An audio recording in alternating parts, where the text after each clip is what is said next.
সন্ধেবেলায় এরকম একটা আইটেম থাকলে ছোট থেকে বড় সবাই কিন্তু ভীষণ খুশি হয়ে যাবে। তোমাদের সাথে কথা বলতে বলতে ২ পিস রুই মাছ সেদ্ধ করে কাঁটা ছাড়িয়ে নিলাম। তার মধ্যে ধনেপাতা কুচি, পেঁয়াজ কুচোনো, আদা, রসুন আর কাঁচা লঙ্কা থেঁতো করে দিলাম। আলু সেদ্ধ করে রেখেছি সেটাকে গ্রেট করে দিয়ে দিলাম। তারপরে ওর মধ্যে পরিমাণ মতো লবণ, গোলমরিচের গুঁড়ো আর রয়েছে ভাজা মশলা। ভাজা মশলার মধ্যে রয়েছে ধনে, জিরে, গোটা গরম মশলা, বড় এলাচ আর রয়েছে তেজপাতা আর শুকনো লঙ্কা। শুকনো খোলায় ভেজে নিয়েছি, সেটা দিয়ে ভালো করে মেখে নিয়েছি। খানিকটা চিজও গ্রেট করে নিলাম। যে ফিশ এর মানে কি বলবো ডোটা তৈরি করে রেখেছি সেটাকে হাতে নিয়ে বাটির মতো তৈরি করে নিয়ে তার মাঝখানে বেশ খানিকটা চিজ ভরে দিয়েছি। আজকে বানাচ্ছি ফিশ চিজ বল। ভালো করে বলটাকে তৈরি করে নেব।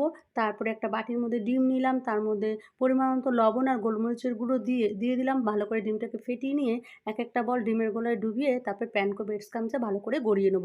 সমস্ত বলসগুলো আমি এইভাবে তৈরি করে নিলাম। কড়াইতে ওদিকে তেল বসিয়ে দিয়ে এক এক করে বলসগুলো দিয়ে উল্টে পাল্টে লালচে করে ভেজে নেব।